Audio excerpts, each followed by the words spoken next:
keluarga GCSM, selamat datang kepada ibadah online kita pada pagi ini. Saya percaya setiap pribadi kita selalu diberkati dan juga sehat-sehat selalu. Saya ingin mengkongsikan satu petikan dari firman Tuhan. Damai sejahtera ku tinggalkan bagimu, damai sejahtera ku berikan kepadamu, dan apa yang ku berikan tidak seperti yang diberikan oleh dunia kepadamu. Janganlah gelisah dan getar hatimu. Ada amin, saudara? Baiklah, bagi membuka ibadah kita pada pagi ini, saya akan membawa kita dalam doa.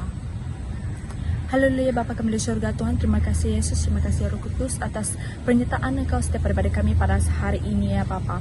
Tuhan, Engkau menyertai dari awal sampai akhir ibadah kami ini, Tuhan, menjadi berkat kepada kami semua ya Bapa. Terima kasih Yesus, terima kasih Roh Kudus, hanya di dalam nama Tuhan Yesus Kristus Juru Selamat kami, amin. Shalom jemaat Tuhan, apa kabar Anda pada hari ini? Saya harap Anda dalam keadaan yang baik-baik sahaja di rumah pada hari ini. Oke, hari ini mari kita mengangkatkan pujian syukur kita kepada Tuhan atas penyertaan dan perlindungan-Nya sepanjang kehidupan kita. Mari kita mengangkatkan pujian yang menyatakan bersyukurlah.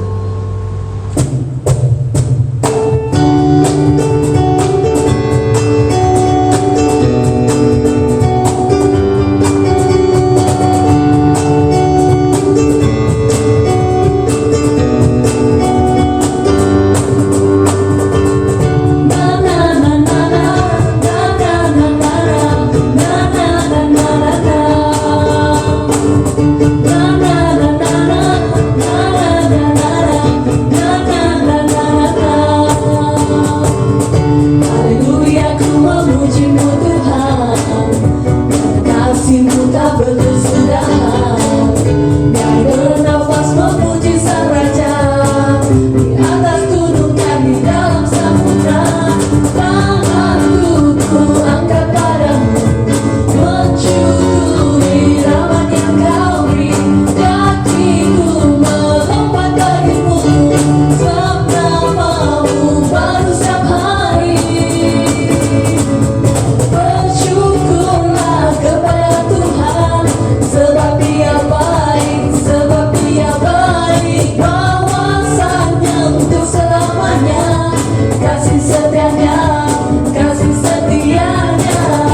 Shalom jemaat Tuhan yang saya kasihi.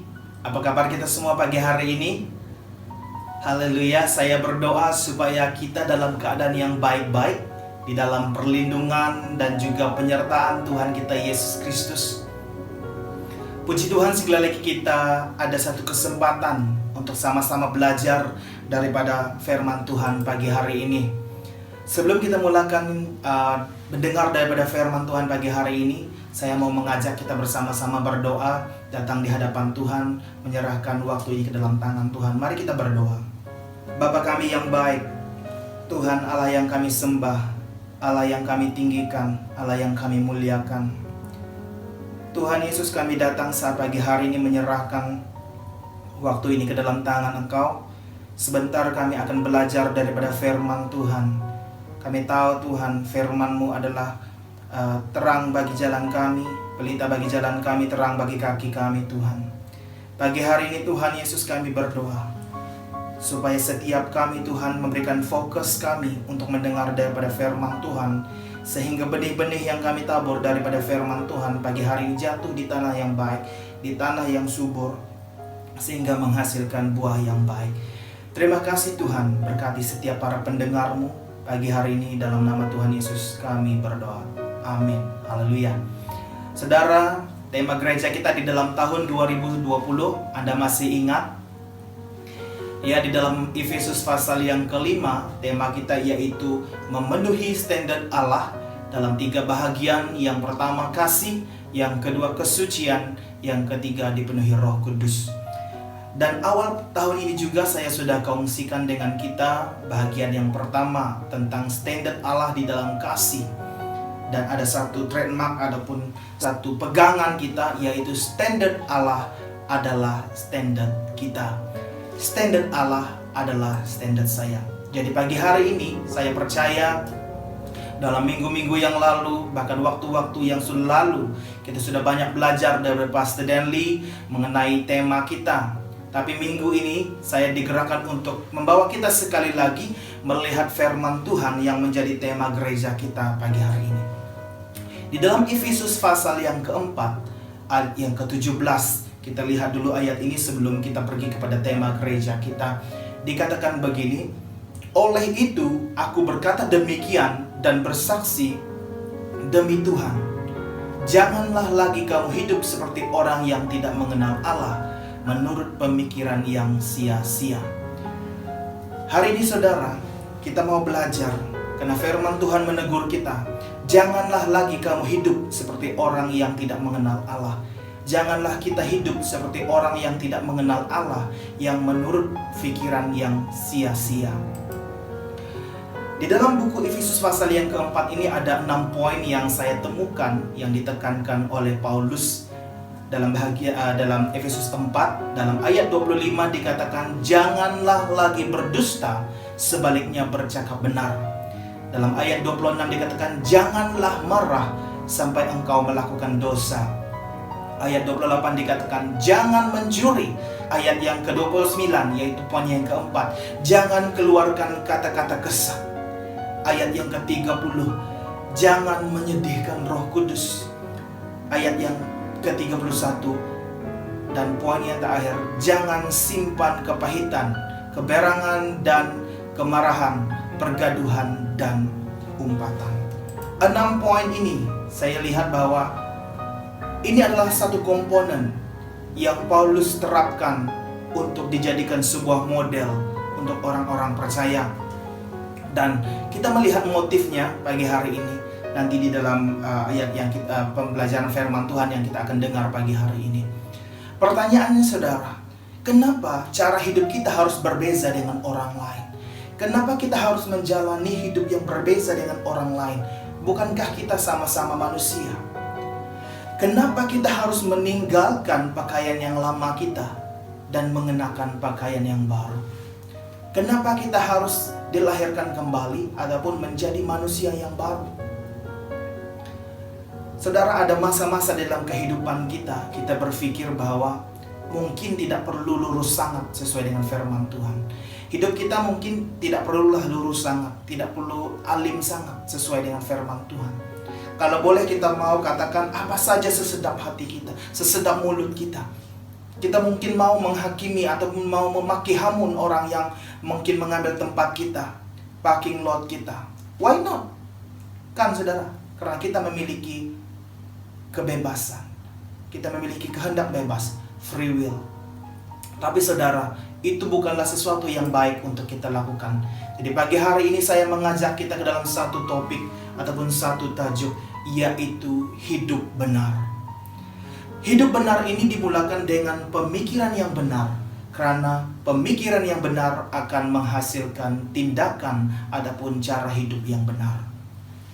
Pagi hari ini kita akan belajar, ada 3 poin yang saya mau kongsikan dengan kita tentang alasan, tentang kenapa sebenarnya kita harus hidup benar di hadapan Tuhan. Ya, yang pertama, saya rasakan bahwa hidup benar karena ini paling selamat untuk kita lakukan.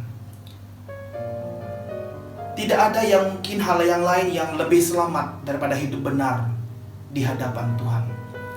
Dalam Efesus pasal yang kelima, ayat yang ke-7, kita akan mulakan daripada ayat yang ke-6 sehingga yang seterusnya, satu ayat ke satu ayat yang lain. Ayat yang ke-6 hingga 7 dikatakan, jangan tertipu dengan kata-kata kosong, karena itulah sebabnya kemurkaan Allah menimpa anak-anak durhaka. Janganlah tertipu dengan kata-kata kosong, karena itulah sebabnya kemurkaan Allah menimpa anak-anak durhaka. Oleh itu janganlah kamu sepakat dengan mereka. Paulus mengingatkan kita bahwa Tuhan akan menghukum orang yang tidak hidup benar.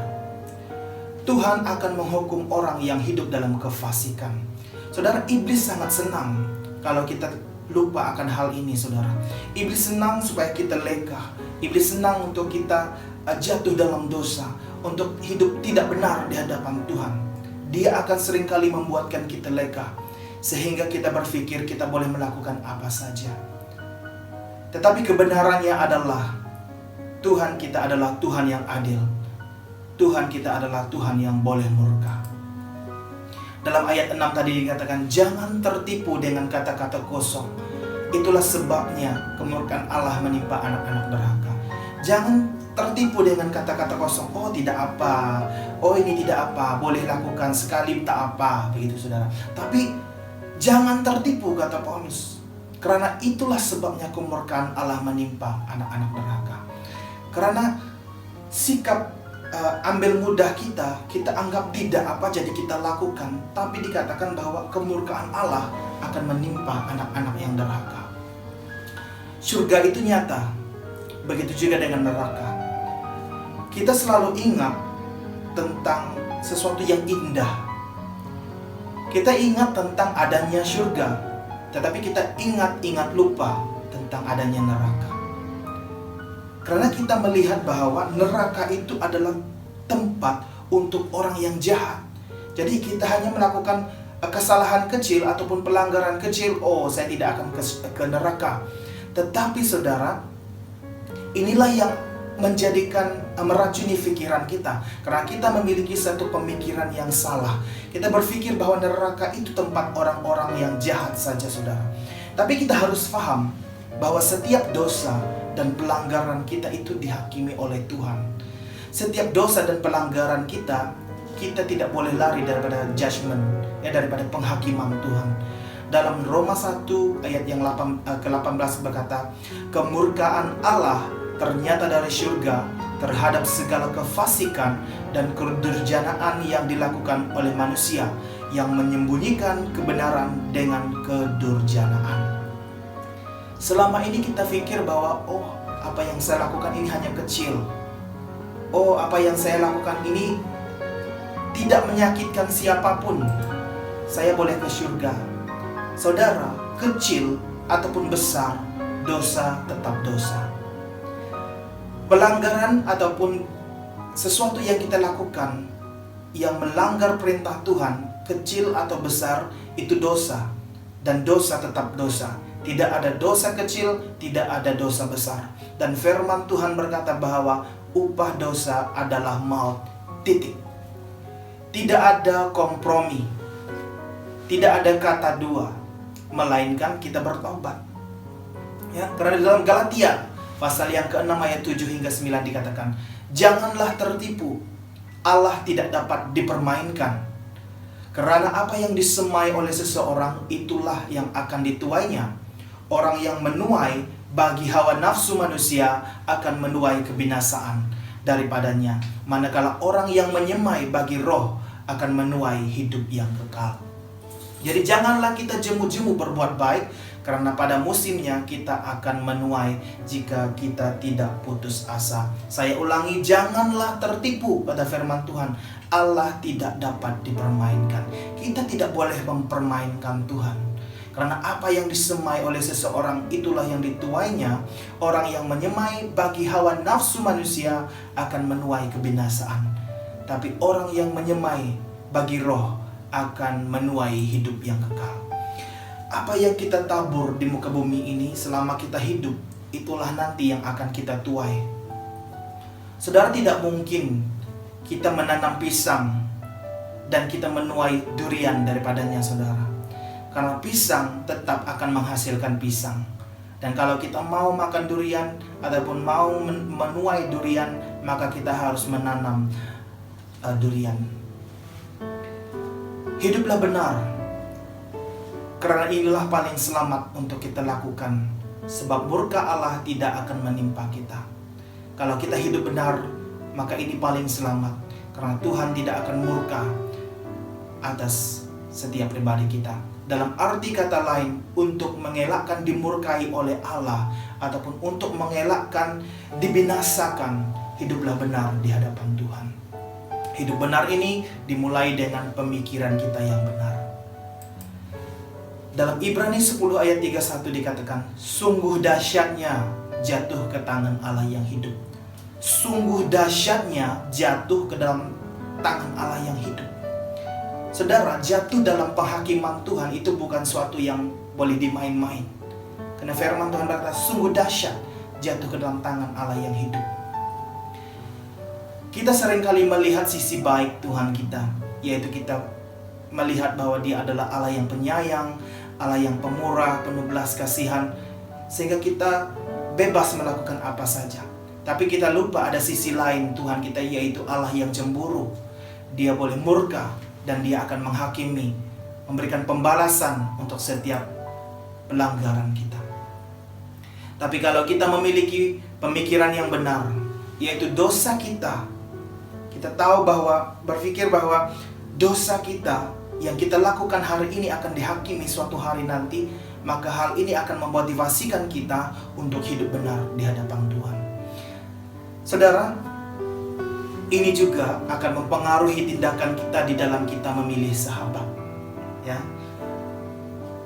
ada quotes yang berkata, tell me about your friend and I will tell you about your future.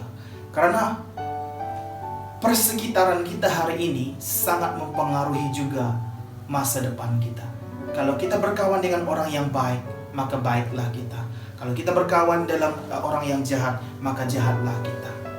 Dalam ayat yang ke-7 dikatakan, janganlah kamu bersepakat dengan mereka. Kalau ada orang yang tidak baik ataupun yang berdusta, yang mengajak saudara, janganlah bersepakat dengan mereka. Bahkan Amsal ayat 1 hingga 10 juga, Amsal 1 ayat 10 juga berkata, hai anakku, jika orang berdosa memujukmu, janganlah turuti. Kalau orang mengajak kita untuk melakukan dosa, janganlah kita menuruti. Poin yang kedua, ataupun alasan yang kedua yang saya mau kongsikan dengan kita, kenapa kita harus hidup benar. Karena hidup benar, inilah identiti orang Kristen. Hidup benar ini adalah identiti orang Kristen.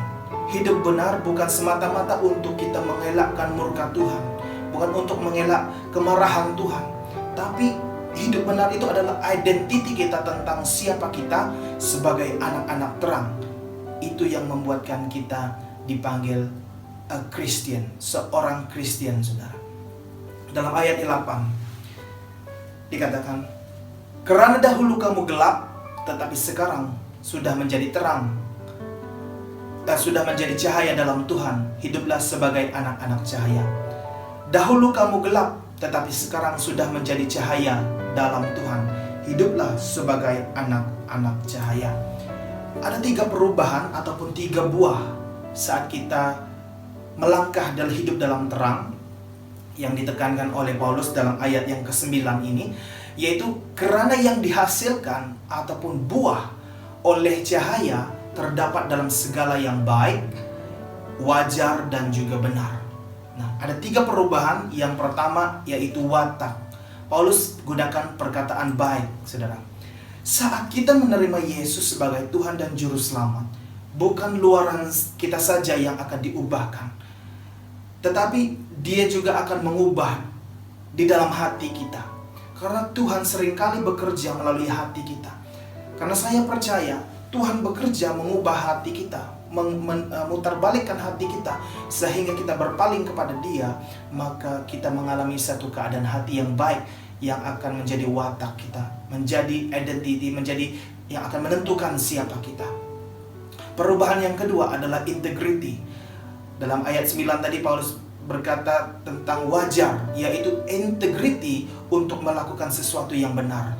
Integrity untuk melakukan sesuatu yang benar, yang sesuai dengan kehendak Tuhan, yang sesuai dengan firman Tuhan. Jika hati kita diubahkan, maka tindakan kita juga akan berubah. Karena tindakan kita datang daripada kata hati kita. Seperti yang saya katakan tadi, apa yang ada di luar ini terpancar dari dalam hati kita.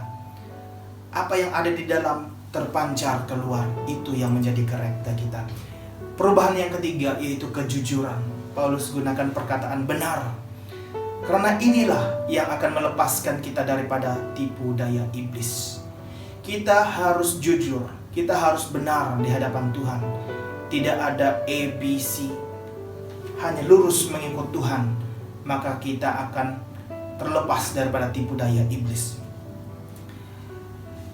Kalau kita hidup benar, itulah yang menjadikan kita seorang Kristen. Bukannya ibadah yang kita lakukan setiap hari Ahad. Ibadah kita itu adalah satu penyembahan kita, satu yang harus kita lakukan. Tapi itu tidak menjadikan kita Kristen. Karena orang lain pun boleh datang ke gereja tanpa mengenal Tuhan Yesus. Jadi apa yang kita pikirkan betul tidak semestinya benar. Mungkin kita pikirkan apa yang kita lakukan ini betul, tapi itu tidak pasti benar, saudara. Maka dalam ayat 10 Paulus berkata, maka kajilah apa yang diredai oleh Tuhan. Kajilah apa yang diredai oleh Tuhan. Kita diseru untuk mengkaji, kita diseru untuk buat research, untuk mengorek, bukan untuk melihat saja, tapi kita teliti, kita buat kajian untuk apa yang diredai oleh Tuhan. Saudara, dalam bahasa Kayan ada sebuah lagu yang berkata membara luhat. Ya, maksudnya jangan bagi tahu luhat. Jangan bagi tahu luhat begini. Jadi ini juga adalah sikap kita sebagai orang Kristen. Kita selalu begini. Kita selalu berkata, jangan bagi tahu pastor, jangan bagi tahu pastor Dandy, jangan bagi tahu pastor Tyson, jangan bagi tahu si A, si B dan sebagainya. Sifat kita seringkali untuk menyembunyikan sesuatu yang tidak baik. Tapi dalam ayat yang ke-11 hingga 13 dikatakan begini, jangan bersubahat dengan perbuatan gelap yang tidak berfaedah. Sebaliknya dedahkan perbuatan itu. Sebabnya perkara-perkara yang dilakukan oleh mereka secara rahasia itu, jika disebut pun adalah memalukan. Tetapi segala yang didedahkan itu dinyatakan oleh cahaya, karena yang menyatakannya adalah cahaya. Firman Tuhan berkata, jangan bersubahat dengan perbuatan gelap yang tidak berfaedah. Sebaliknya, dedahkan perbuatan itu. Panggilan kita sebagai orang Kristen adalah mendedahkan perbuatan gelap. Bukannya untuk bersubahat ataupun bersekongkong dengan perbuatan yang gelap. Sebaliknya, dedahkan perbuatan itu, kata firman Tuhan. Seterusnya dikatakan, sebabnya perkara-perkara yang dilakukan oleh mereka secara rahasia itu, jika disebut pun memalukan. Hanya sebut saja pun memalukan, saudara. Apalagi melakukannya. Jadi kalau selama ini kita mau menipu, kita mau menyembunyikan sesuatu yang tidak baik, saya menyeru kita bertobatlah. Jadi saudara, miliki pikiran yang benar, maka tindakan kita juga akan benar. Dan alasan yang ketiga, yang terakhir, yaitu hidup benar karena ini sesuatu yang bijak untuk kita lakukan. Kalau kita mencari sesuatu yang paling bijak untuk kita lakukan, jawabannya adalah hidup benar. Dan saya percaya tidak ada hal lain yang lebih bijak daripada pilihan untuk hidup benar.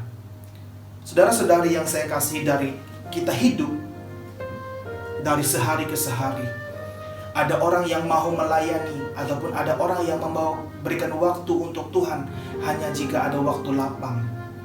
Maklumlah kita sibuk dengan pekerjaan ataupun banyak komitmen di luar dan sebagainya, sehingga kalau saya free saya akan melayani, ataupun kalau saya free baru saya berikan waktu saya. Tapi bila ada masa lapang, ada saja hal yang mau kita lakukan. Seperti kata PM kita, kesana kesini, kesana kesini. Ya, saudara-saudari, saya ada buat satu calculation. Saya buat satu kira-kira. Jadi jika kita mau hidup selama 80 tahun, kita ada lebih kurang 29.200 hari untuk kita di muka bumi ini. Itu kalau mau 80 tahun.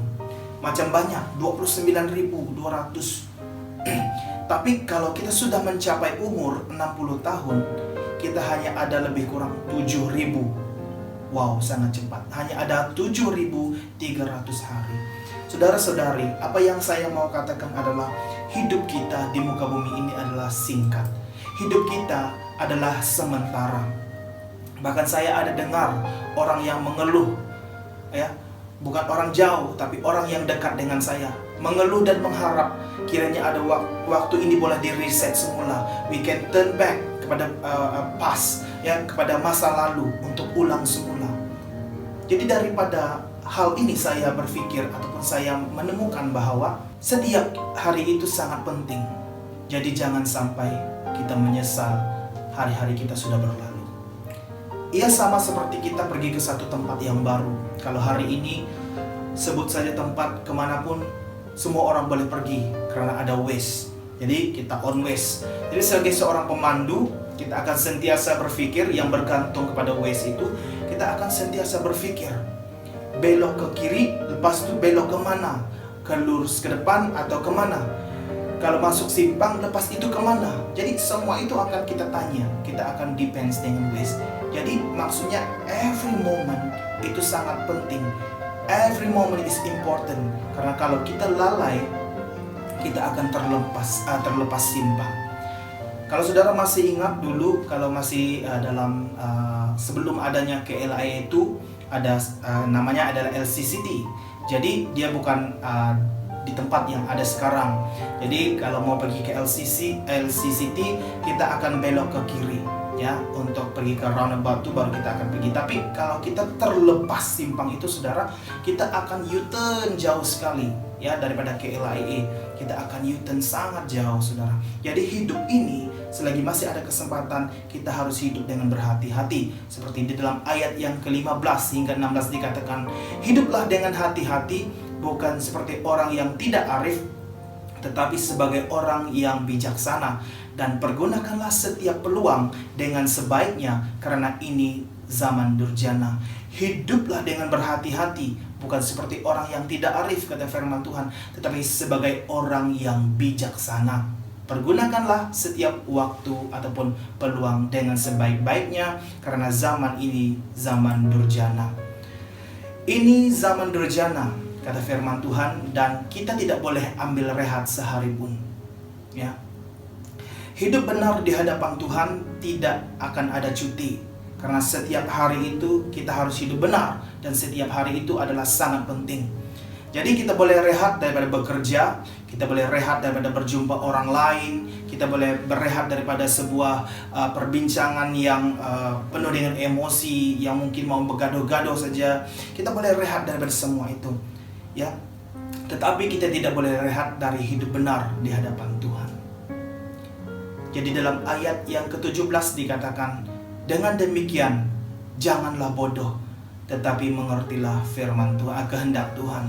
Janganlah kita bodoh dengan mengikut agenda-agenda yang dibawakan oleh dunia, tetapi kita belajar memiliki sebuah pemikiran yang benar, karena sangat mempengaruhi tindakan ataupun cara hidup kita.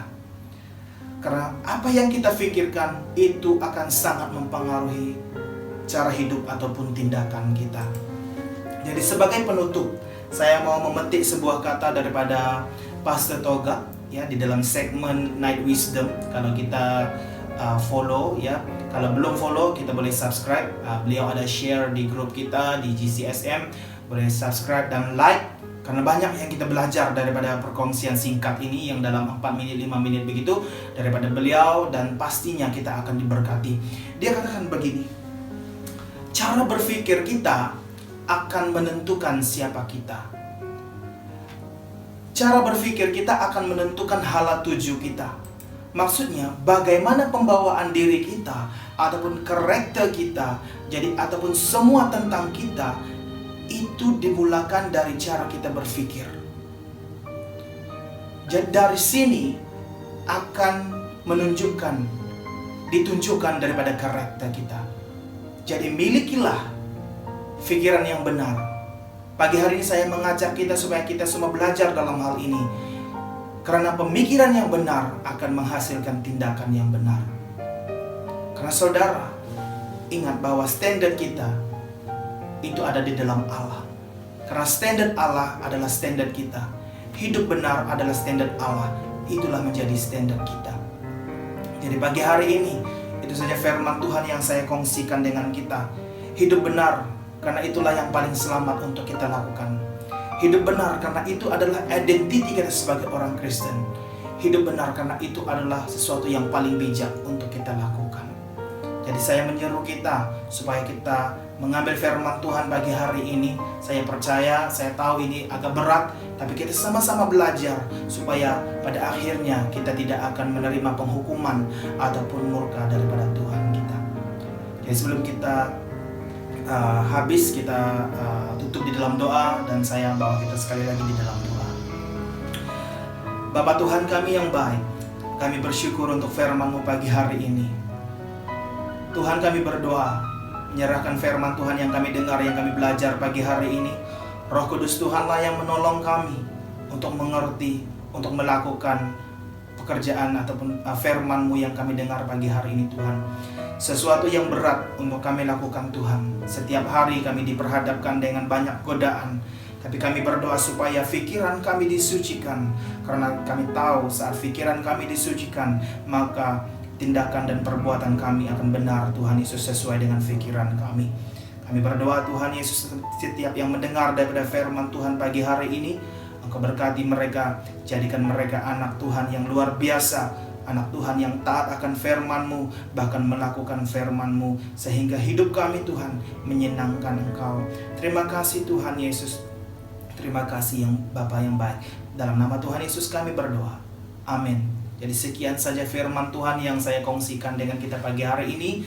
Kiranya Tuhan Yesus memberkati setiap pribadi kita. Haleluya.